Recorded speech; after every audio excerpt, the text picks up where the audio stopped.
Hello pirates and sailors, welcome to another video from our crew. Xebec was one of the most powerful and famous pirates in the world of One Piece, considered an adversary that not even Garp or Roger could individually defeat due to his enormous strength. In today's video we're going to talk about where this great power that made Xebec so feared comes from and its connection with the young pirate known as Monkey D. Luffy, the current bearer of the Nika fruit. Before we set sail into our video, don't forget to drop a like, raise those thumbs to unlock your devil fruit powers, and subscribe to the channel to unleash your inner pirate spirit. Now, Rox D. Xebec, also known simply as Rox, stands as one of the darkest and most formidable personalities in the history of One Piece. As the captain of the Rox pirates, he left an indelible mark on the pirate era about 40 years ago, emerging as a fearsome figure even before the rise of the pirate king Gold D. Roger. His story is filled with cruelty, unbridled ambition, and an insatiable desire for power. The true individual power of Rox remains shrouded in mystery, but the narrative suggests that he was an incredibly powerful and charismatic man, capable of leading a crew of notoriously powerful pirates, each distinguished by their skills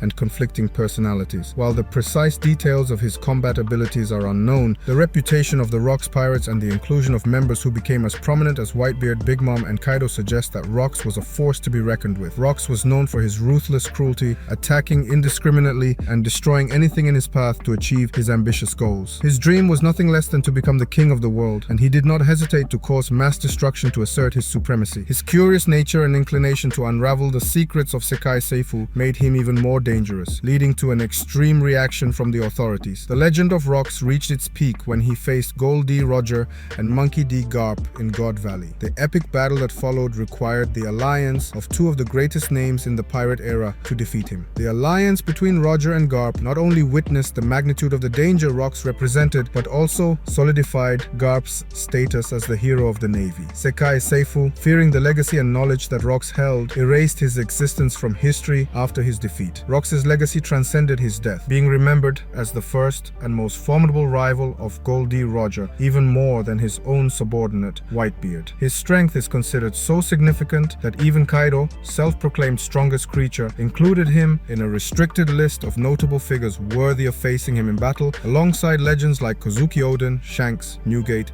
and Roger. The intriguing and mysterious story of Nika, revered as the sun god and associated with the legendary Hito Hito no Mi model Nika, also raises questions about the possibility of Rox D. Xebec, the fearsome captain of the Rox pirates, having had the opportunity to acquire the power of this extraordinary devil fruit. Although the direct connection between Xebec and the Gomu Gomu no Mi is not explicitly mentioned in known sources, the peculiar nature of the fruit and its status as one of the most coveted devil fruits by Sekai Seifu suggests that it may have been of interest even in Xebec's era. Given Rox D. Xebec's characteristic ambition and cruelty, it is reasonable to speculate that he could have sought possession of the Gomu Gomu no Mi to further increase his formidable power. The fruit, originally registered as Hito Hito no Mi model, Nika has unique Zoan characteristics, allowing the consumer to obtain the abilities and characteristics associated with Nika, the sun god revered by slaves throughout the ages. The legend of Nika, passed down through generations in the buccaneer race, remains shrouded in mystery, with ancient records being the only tangible evidence of its existence. The relationship between Nika and the Gomu Gomu no Mi is even more intriguing due to Sekai Seifu's efforts to cover up the true nature of the fruit, renaming and reclassifying it as a Paramichia. Considering Rox D. Xebec's curiosity about taboo matters and his desire to unravel the secrets of Sekai Seifu, it is not strange to suggest that he could have sought the Gomu Gomu no Mi to obtain a virtually unstoppable power. The reputation of the fruit as an object of such intense interest by government authorities indicates that its potential power may have been underestimated or misunderstood, making it an even more desirable choice for someone as ambitious as Xebec. However, the mystery surrounding the direct relationship between Xebec and the Gomu Gomu no Mi persists, as the known information about the legend of Nika and the fruit is scattered and often concealed. Unlike the happenstance that led Monkey D. Luffy to become the current holder of the Gomu Gomu no Mi, Rox D. Xebec may have faced an insurmountable barrier in his quest to acquire the power of the deity Nika. while Luffy unconsciously became capable of exploring the powers of the devil fruit, Xebec may have struggled to unlock the full potential of the Hito Hito no Mi Modelo Nika. The process of awakening the powers of a devil fruit is often triggered by specific events or extreme situations, as was the case with Luffy after his defeat against Kaido. However, Xebec's inability to fully unlock the powers of the Gomu Gomu no Mi may have resulted in a frustrating experience for the ambitious captain of the Rox pirates. His quest for total mastery mastery and the ability to change the world using Nika's power may have been thwarted by the complexity or inaccessibility of awakening this specific devil fruit. The lack of concrete information about the relationship between Roxy Xebec and the Gomu Gomu no Mi leaves room for speculation about what would have happened if Xebec had succeeded in obtaining the power of the deity Nika. Considering Xebec's cruel and relentless nature, the possibility of him using these powers to achieve his ambitious goals and even change the course of One Piece's world history is quite interesting to theorize. After what is believed to be Roxy Xebec's death at the hands of the powerful alliance of Monkey D. Garp and Goldie Roger, the fate of Nika's power, which resided in the body of the legendary captain of the Rocks pirates, became an enigma. It is highly likely that with Xebec's fall, the divine power he sought transferred to a fruit closer to the location where he lost his life and was subsequently confiscated by the world government, the Sekai Seifu. However, the saga of this legendary devil fruit was far from over. Shanks, the red-haired, and his audacious crew managed to steal the fruit from the control of the world government, bringing it into a new chapter of its history. This courageous action placed it in the hands of those who, unlike Xebec, might have the ability to unlock the full power of the deity Nika. It was then that the fruit that once belonged to Roxy Xebec passed into the hands of a young pirate whose destiny was destined to transcend the ordinary. Monkey D. Luffy inadvertently became the bearer of the Gomu Gomu no Mi, completely unaware of the magnitude of the power now residing in his own body. The connection between Nika and the devil fruit took on a new perspective as Luffy, with his fearless spirit and goal of becoming the Pirate King, became the key to unlocking the true potential of the lost deity. The awakening of the powers of the Gomu Gomu no Mi by Luffy after his confrontation with Kaido brought about a long-awaited revolution. By soaring through the skies in a pose that echoed Nika's description, Luffy became the living incarnation of the legend. The young pirate who inherited the power of a god became the force that could indeed change the world. Thus, the story of Roxy Xebec and his desire to reach the deity Nika found an unexpected continuation through Monkey D. Luffy. The power that slipped from Xebec's grasp and went through various tumultuous events finally found a bearer capable of awakening it, potentially shaping the course of events in the vast world of One Piece, making Luffy now capable of shaping the world through the great power that Xebec coveted but was never truly worthy of obtaining in full. It remains to be seen how Luffy will navigate this extraordinary destiny, armed with the capabilities to shape the world's future. His journey, intertwined with the legends of Nika and the Gomu Gomu no Mi, introduces a dynamic element that could redefine the very fabric of the One Piece narrative. The convergence of past ambitions and present potential sets the stage for a tale of epic proportions where the legacy of Roxy Xebec finds an unexpected continuation in the hands of a new era's protagonist, destined to leave an indelible mark on the world. Thank you very much for watching another video from our crew. I hope you enjoyed it. Don't forget to comment on the next videos you'd like to see on the channel. Until the next video, take care.